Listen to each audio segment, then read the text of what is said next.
오늘 보실 말씀은 누가복음 신약성경 140쪽, 누가복음 24장 13절부터 35절까지 말씀 제가 읽겠습니다.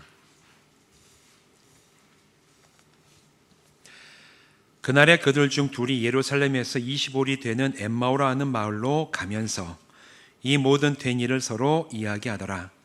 그들이 서로 이야기하며 문의할 때에 예수께서 가까이 이르러 그들과 동행하시나 그들의 눈이 가려져서 그인 줄 알아보지 못하거늘 예수께서 이르시되 너희가 길 가면서 서로 주고받고 하는 이야기가 무엇이냐 하시니 두 사람이 슬픈 빛을 띠고 머물러 서더라. 그 한 사람이 글로바라 하는 자가 대답하여 이르되 당신이 예루살렘에 체류하면서도 요즘 거기서 된 일을 혼자만 알지 못하느냐. 이르시되 무슨 일이냐. 이르되 나사렛 예수의 일이니 그는 하나님과 모든 백성 앞에서 말과 일에 능하신 선지자이거늘 우리 대제사장들과 관리들이 사형 판결에 넘겨주어 십자가에 못 박았느니라. 우리는 이 사람이 이스라엘을 속량할 자라고 바라노라. 이뿐 아니라 이 일이 일어난 지가 사흘째요.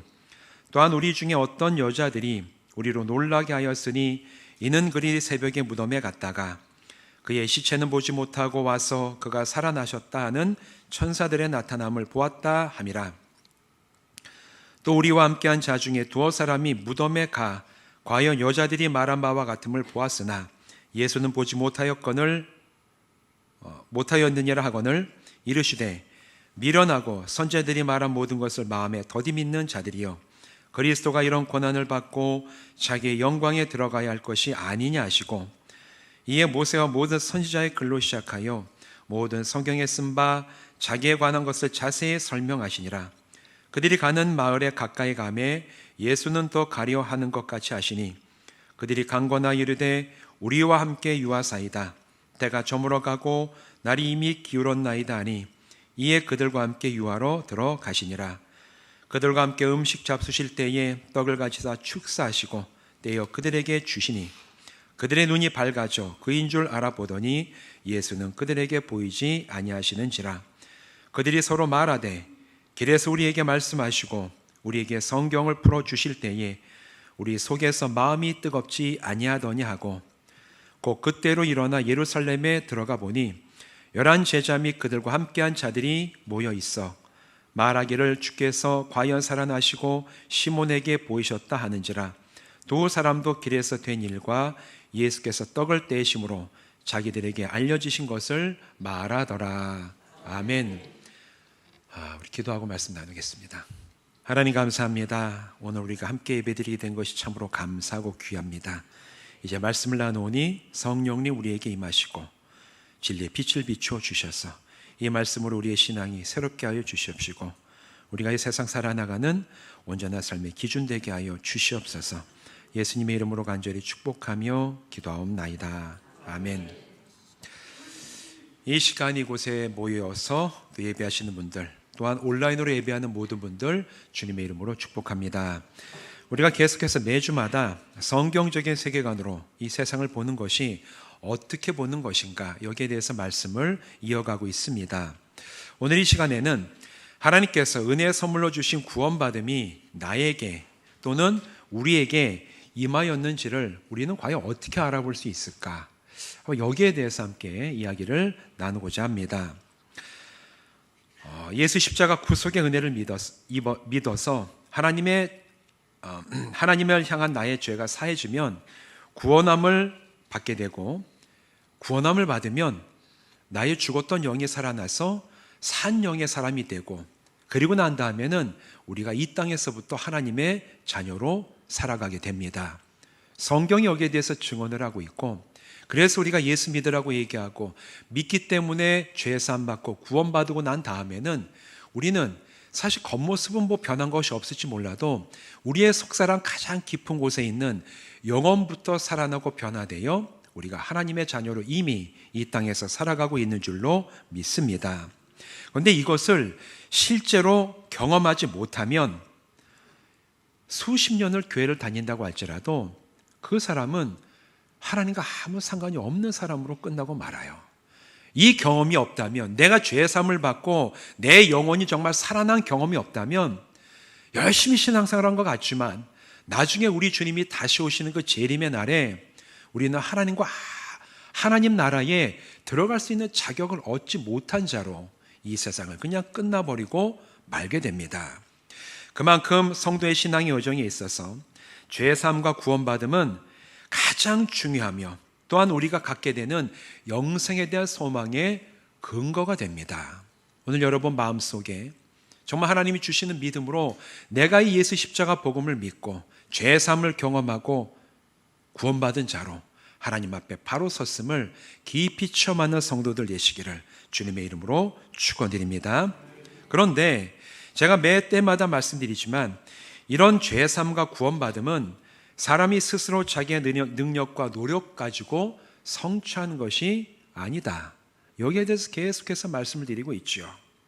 십자가 복음을 하나님께서 믿어지게 하실 때 그때 비로소 나는 믿을 수가 있게 되고 나에게 믿어지게 하시는 은혜를 받고 나야지 진짜 우리는 하나님이 주시는 구원에 이르는 믿음을 가지고 내가 구원받았음을, 죄사함 받았음을, 하나님의 자녀가 되었음을 확신하면서 살아갈 수가 있어요.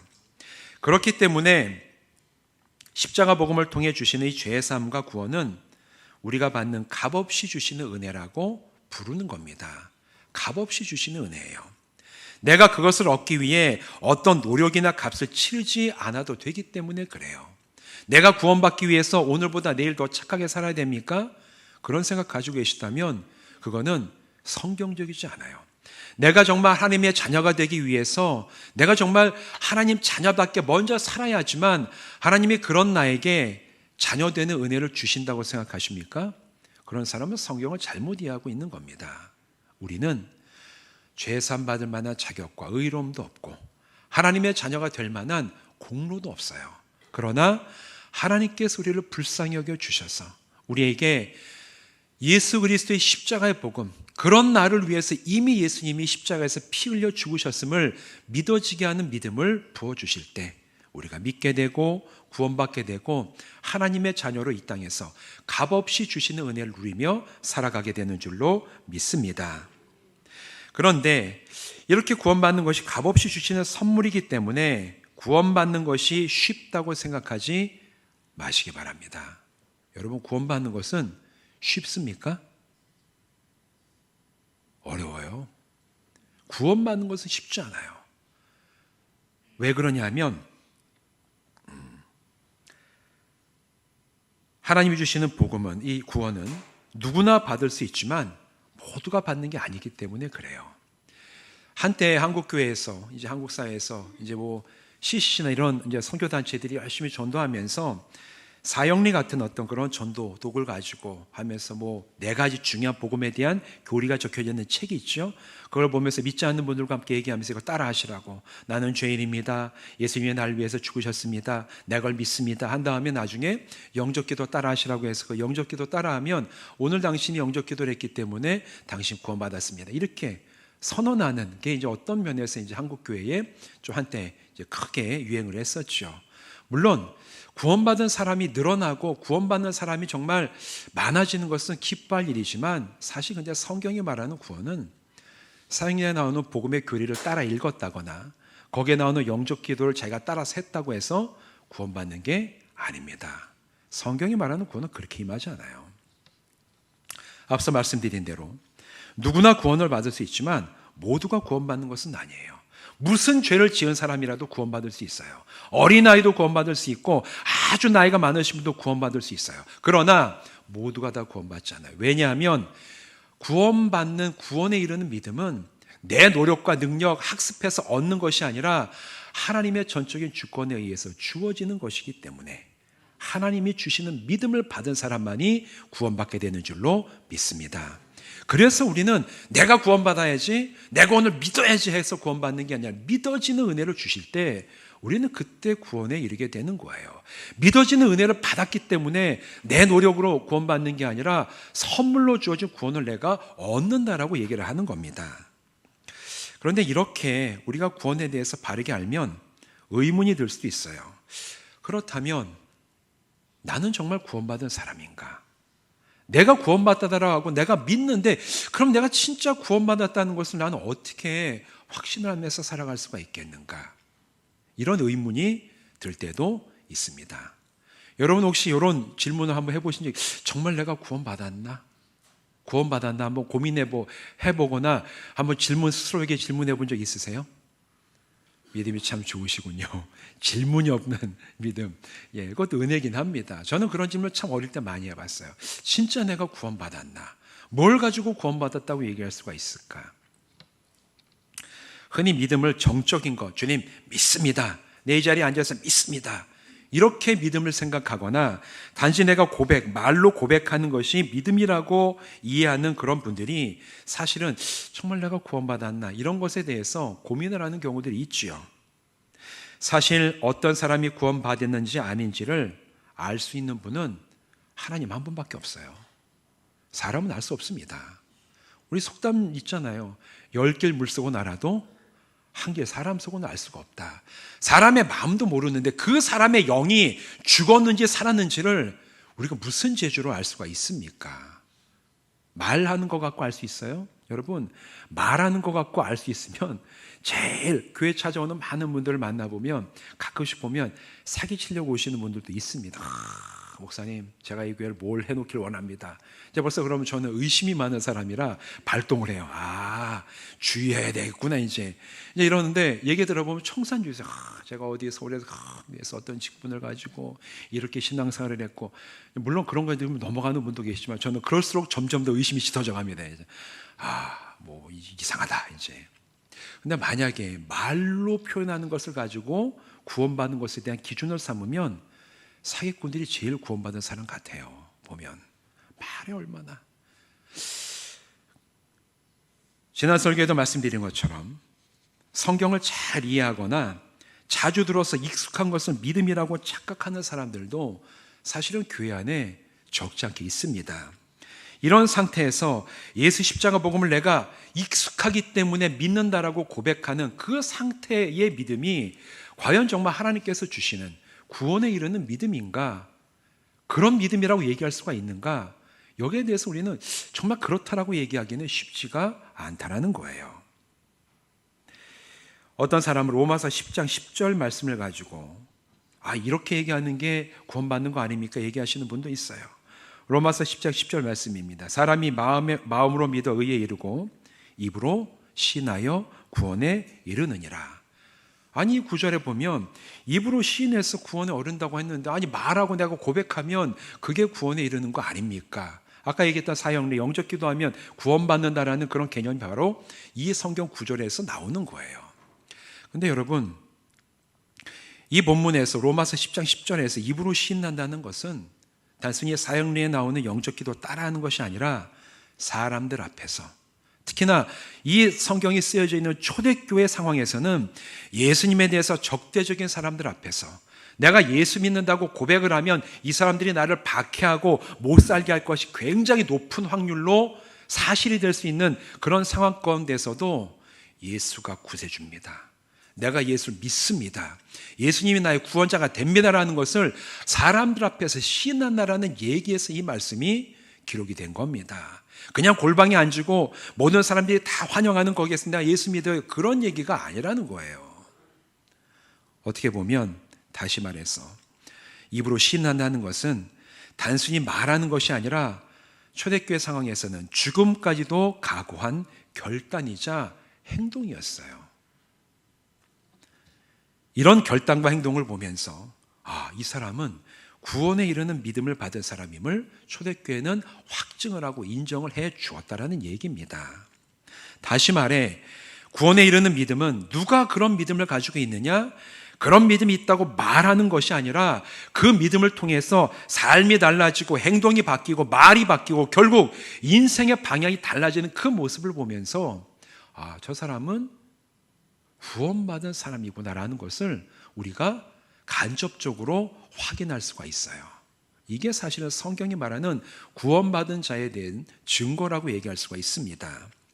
오늘 우리가 읽은 이 누가복음 24장 이 본문에 나오는 엠마오로 가던 두 제자 이야기, 여기에 나오는 두 제자의 모습은 구원받은 사람이 보여주는 변화, 이것이 어떤 것인가? 어떤 변화야말로 구원에 이르는 사람에게 드러나는 이 사람 참으로 정말 믿음을 가지고 변화된 사람인가라는 것에 대한 세 가지 중요한 변화의 증거들을 보여주는 대표적인 말씀이에요. 오늘 이 말씀 속에 나타나는 세 가지 특징이 나에게도 있다면 우리는 그것을 가지고 나도 정말 하나님께서 나에게 주신 구원에 이르는 믿음으로 오늘 내가 살아가고 있구나. 우리가 믿고 확신하면서 살아갈 수 있는 중요한 근거가 됩니다. 세 가지가 있어요. 오늘 세 가지에 대해서 한번 우리가 살펴보도록 하겠습니다. 예수님이 십자가에서 돌아가신 지 사흘째 되던 날 오후에 예루살렘에서 옆 동네 엠마오로 두 제자가 내려가고 있었습니다. 그들의 마음은 슬프고 두렵고 심란했어요. 그들이 정말 한동안 따라다니던 예수님, 그 예수님에게 그들이 희망이 있었어요. 이분이야말로 이스라엘 백성을 새롭게 하시고 로마 제국에 압제해 있었던 이 민족을 해방시켜 줄 수 있는, 성장할 수 있는 그런 분이 아니실까. 이 정도 되면 그런 분이 아니실까. 굉장히 마음에 기대가 있었습니다. 그런데 그들이 희망을 걸었던 예수님이 무기력하고 비참하게 십자가에서 죽으셨어요. 아주 비참한 모습으로 사망을 했습니다. 게다가 예수님이 죽고 난 다음에 유대교인들이 예수님을 따르는 사람들을 찾아내겠다고 아주 위협적으로 나오는 바람에 이들이 생각하기 예루살렘에 머물고 있으면 우리에게 위기가 오겠다. 이런 두려움과 정말 무서움이 이들의 마음속에 있었던 것 같아요. 그런데 이 와중에 자기들이 예루살렘을 떠나는 날 아침에 예수님을 따르던 여인 몇 명이 예수님 무덤에 이제 약품을 이렇게 발라드리러 갔다가 거기 가보니까 예수님은 안 계시고 죽고 돌아가신 예수님 시신이 없고 예수님이 부활하셨다고 얘기하는 천사들을 만났다는 얘기를 와서 전해준 거예요. 마음이 더 복잡한 거예요. 진짜 그분이 살아나셨나? 아니 뭘 받길래 와가지고 죽은 사람이 살아났다라고 얘기를 하는가? 안 믿어지죠. 이건 뭐 당연한 거 아닙니까? 이런 복잡하고 두렵고 심란하고 실망한 마음을 가지고 이들은 예루살렘을 떠나서 엠마오라는 마을로 가고 있었습니다. 그런데 이들이 가는 중에 어떤 사람이 함께 나타나가지고 함께 그들과 길을 가게 됐어요. 그분은 부활하신 예수님이었습니다. 하지만 그들은 주님을 알아보지도 못한 채 대화를 이어가면서 예수에 대한 얘기를 모르냐? 지금 예루살렘에서 크게 소동이 일어났었던 그 주인공이었던 예수에 대해서 모르냐? 우리는 그분이 이스라엘의 속량할 자로 믿었노라. 자기들이 가지고 있었던 예수님에 대한 희망, 어떻게 그분이 돌아가시게 됐는지, 오늘 아침에 어떤 여인들이 갔다 와서 자기들에게 해준 얘기, 주님이 살아나셨다. 이 얘기를 들었는데 우리가 그걸 실감하지 못하고 믿지 못합니다. 이런 얘기들을 살아나신 주님 앞에서 그들이 함께 얘기하면서 가고 있었던 거예요. 그런 제자들 두 사람의 모습을 보시면서 예수님께서는 25절에서 이렇게 말씀을 하시죠. 이르시되 미련하고 선지자들이 말한 모든 것을 마음에 더디 믿는 자들이요.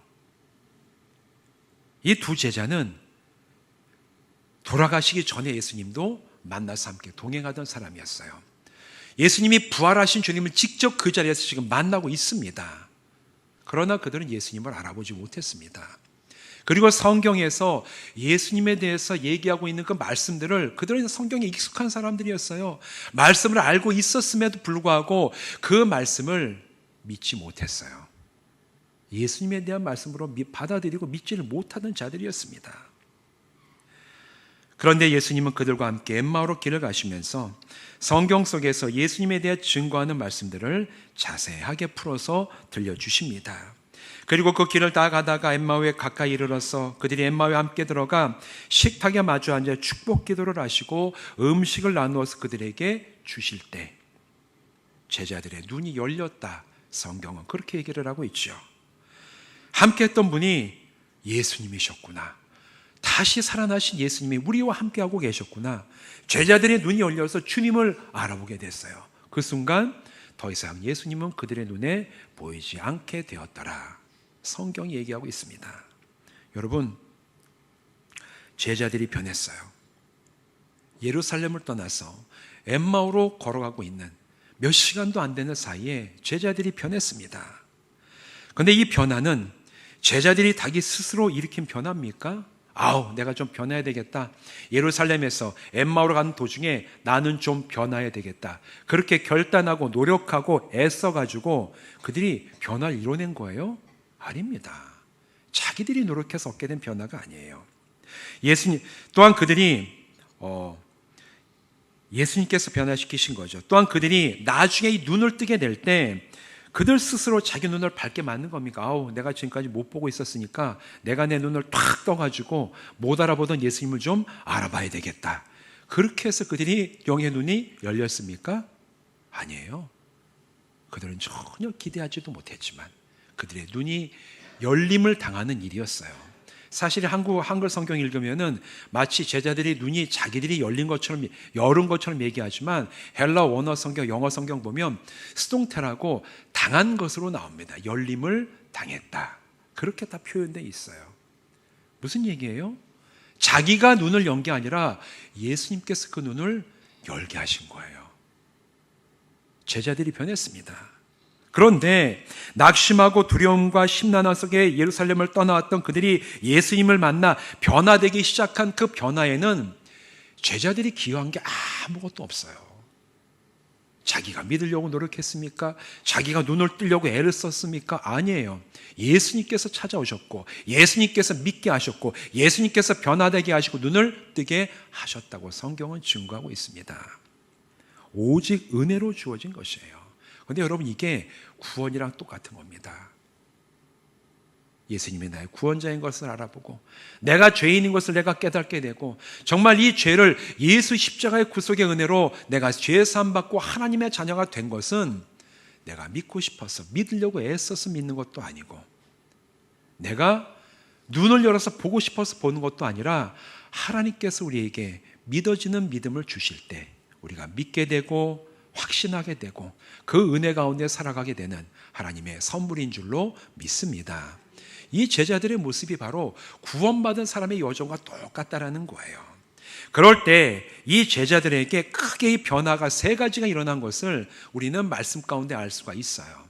내적인 변화, 외적인 변화가 있는데 이 세 가지 변화가 오늘 나에게도 똑같이 일어나고 있다면 나도 하나님께서 구원에 이르는 믿음을 주셨구나. 우리가 그렇게 확신하면서 갈 수가 있습니다. 첫 번째, 어떤 변화가 일어났느냐? 진리가 믿어지는 변화가 일어났어요. 두 제자는 성경을 잘 알고 있었습니다. 하지만 믿지를 못했어요.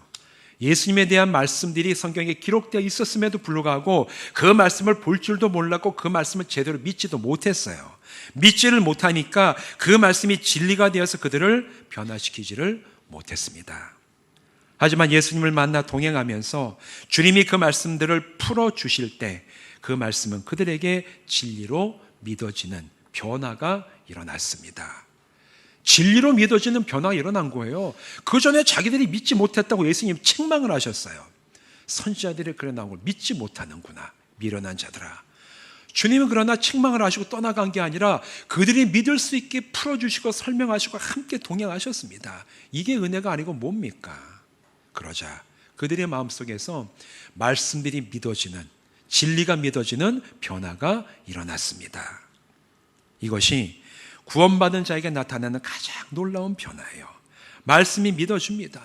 내가 말씀을 믿어야지 애쓰고 버둥대지 않아도 갑자기 성경의 말씀이 진리로 다가오고 믿어지는 놀라운 능력이 우리 마음속에, 구원받은 사람의 마음속에 일어난다는 겁니다.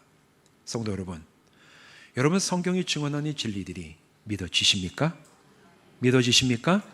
아니면 믿으려고 애쓰고 계십니까?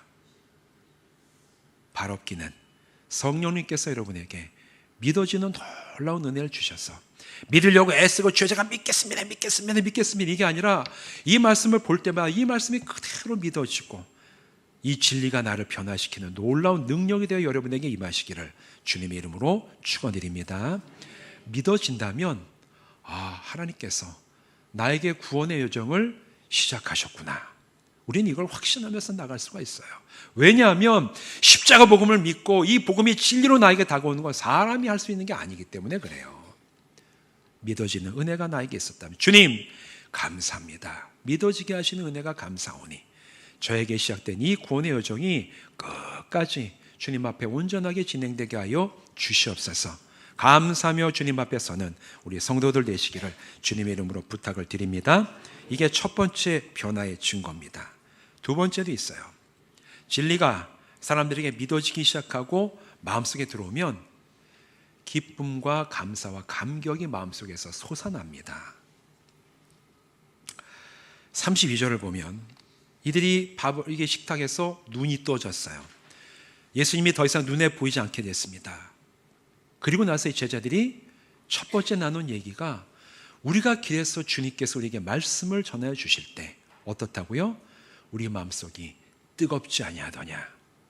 예전에는 들으면 그냥 맹숭맹숭했던 그런 말씀들이었어요. 그런데 주님께서 들려주시고 그 말씀에 진리의 말씀이 나에게 진리가 되어서 다가오고 믿어지게 되니까 그 다음에 나타나는 변화는 뜨거움이에요. 감격하고 기뻐하고 감사하는 그런 마음이 마음속에서부터 솟아나는 경험을 제자들이 한 겁니다. 여러분, 이건 구원받은 사람에게 나타나는 두 번째 공통적인 현상입니다. 예수 십자가 복음, 여러분 예수 믿어야 여러분 영혼이 살아납니다. 예수 믿어야지 하나님 나라가 여러분에게 주어집니다. 너무너무 잘 알고 있는 얘기예요. 근데 이것이 정말 진리가 되어서 내 마음속에 들어오고 믿어지게 되면 이게 마음속에 기쁨과 감사와 감격이 넘치게 됩니다. 하나님 나 같은 자도 사랑하시고 나 같은 사람을 위해서 예수님이 십자가에서 피 흘려 죽으시고 나 같은 사람을 위해서 하나님 나라를 예비하시고 영생에 대한 소망을 주십니까? 주여 감사합니다. 이 감사와 감격이 우리 마음속에서 솟아오를 때 이걸 보면서 주님 저에게 구원에 이르는 믿음을 주시니 주여 진정으로 감사합니다. 이런 고백이 가능하게 되는 거예요. 여러분, 세상 살면서 세상살이 가운데서도 기뻐하고 감격하고 이런 순간들이 있죠.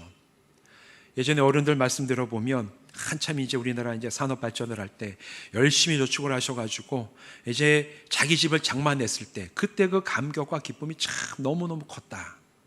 근데 한번 여쭤보고 싶어요. 저는 제 집을 장만해 본 적이 없습니다. 해가지고 제가 뭐 그때 그 기쁨이 어떤지 모르겠는데 자기 집을 마련해 보시고 거기에서 아주 기쁘게 이사해 보신 분들 경험 있으시잖아요.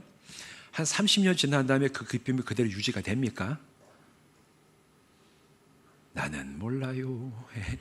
내 집을 가져본 적이 없고 들어가 본 적이 없어서 한번 생각해 보세요. 30년은 못 사고 10년도 채 못 가죠. 기쁜 마음으로 내가 충주에 좋은 아파트를 이렇게 좋은 빌라를 사가지고 들어갔는데 5년 있으니까 롯데마트 옆에 충주 푸르지오가 생기네. 이거 너무 좋아 보여. 나는 20몇 평인데 저게 40평이야. 처음에 기쁨과 감사와 감격이 시간이 지나면서 비교하고 뭐 이러다 보면 나도 저기서 살고 싶다. 이런 마음으로 바뀌는, 안 그런 척 하지 마세요. 다 사람은 똑같아요. 다. 네. 세상의 기쁨과 감격 뭔 얘기냐면 유효기간이 있어요. 정말 기쁘고 감격한 것도 시간이 지나면 기쁨과 감격은 사그라듭니다. 근데 진리 때문에 얻게 되는 기쁨과 감격은 유효기간이 없습니다. 내가 30년 전에 구원을 받았던 그 큰 기쁨, 물론 우리가 그 기간 동안 매일같이 내가 구원받은 사람 마치 그냥 너무 기뻐가지고 어떤 면에서 이런 표현을 하는데 영적인 조증, 우울증이 있고 조울증이 있잖아요. 영적인 조증이 늘상 방방 떠 있는 것처럼 그렇게 살지는 않죠. 근데 우리가 신앙생활 하다가 말씀을 보면서 기도하면서 예배드리면서 내가 구원받았다는 것을 내가 다시 기억하고 다시 확인하게 될 때, 그때 처음 내가 구원받았을 때 기쁨과 감격이 다시 우리 마음속에 솟아나는 은혜가 있어요. 하나님이 주신 구원받은 사람에게는 그 은혜와 증거들이 있습니다. 시간이 10년이 지나고 20년이 지나고 30년이 지나도 지금도 다시 돌아보면서 내가 나를 사랑하신 그 주님의 그 사랑과 은혜 때문에 구원받았다는 것이 확신하게 믿어지는 그때 그 감격, 여러분 한번 돌아보십시오. 여러분의 마음속에 기쁨과 감격으로 들어오지 않습니까? 그런 은혜가 있다면, 지금도 구원받은 것 때문에 내가 지금도 생각만 하면 내 마음이 뜨거워지고 감격이 있고 기쁨이 있다면, 여러분 그거는 구원받은 사람에게 주시는 두 번째 증거인 줄로 믿습니다. 이게 바로 우리에게 주시는 두 번째 구원받은 사람에 나타나는 증거예요. 이 두 가지가 우리 내면에서 일어나는 이제 변화라면, 마지막 세 번째 변화의 증거는 외면적으로 드러나요. 사람들이 보면 확인할 수가 있는 겁니다.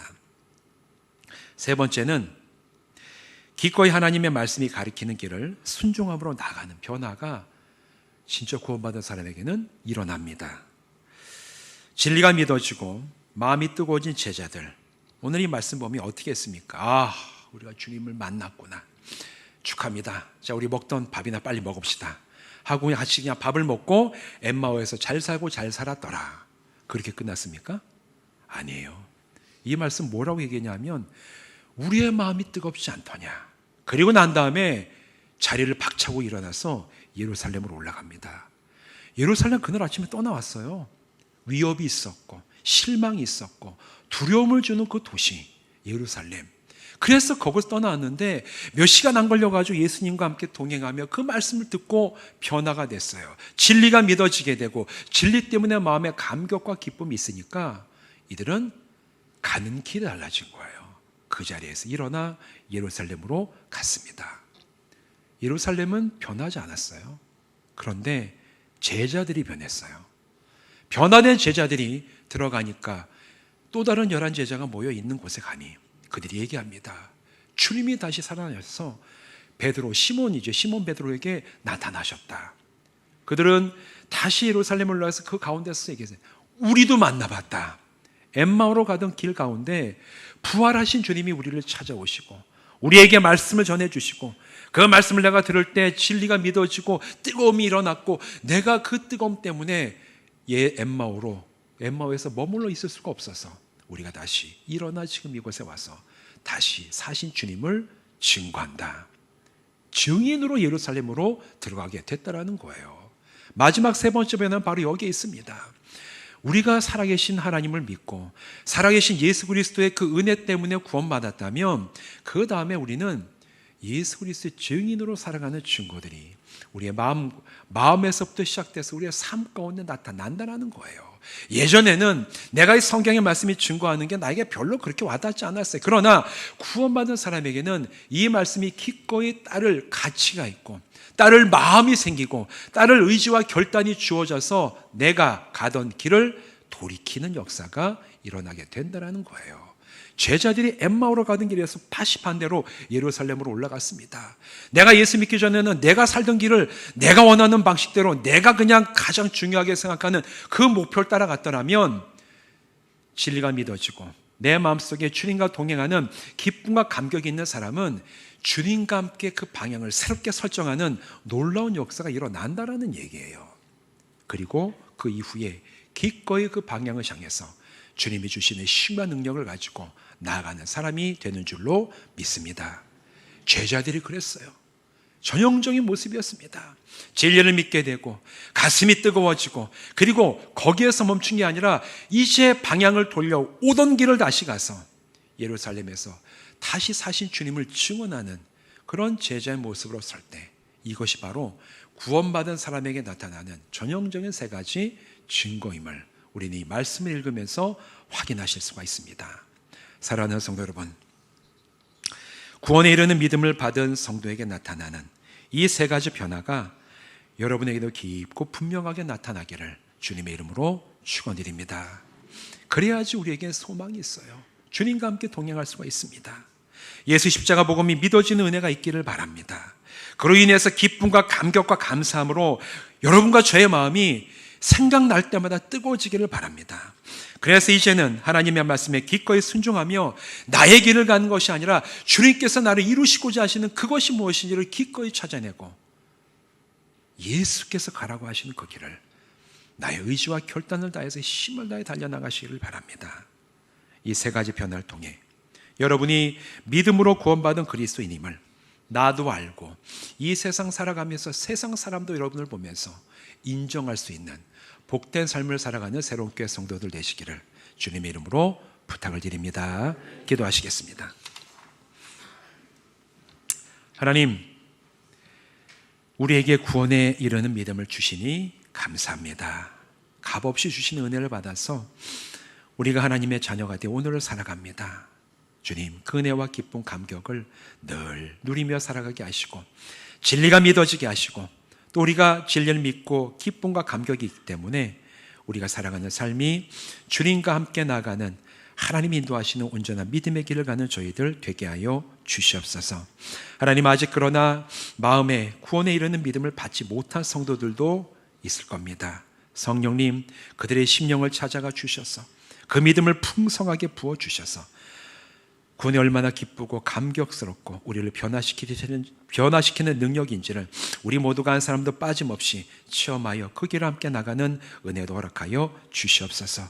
이 교회가 바로 이런 구원을 선포하고 누리는 곳이 되게 하여 주시옵시고 모든 성도가 이 믿음이 회복되고 주님 오실 때까지 연합하여 달려나가는 믿음의 공동체가 되게 하여 주시옵소서. 예수님의 이름으로 간절히 축복하며 기도하옵나이다. 아멘.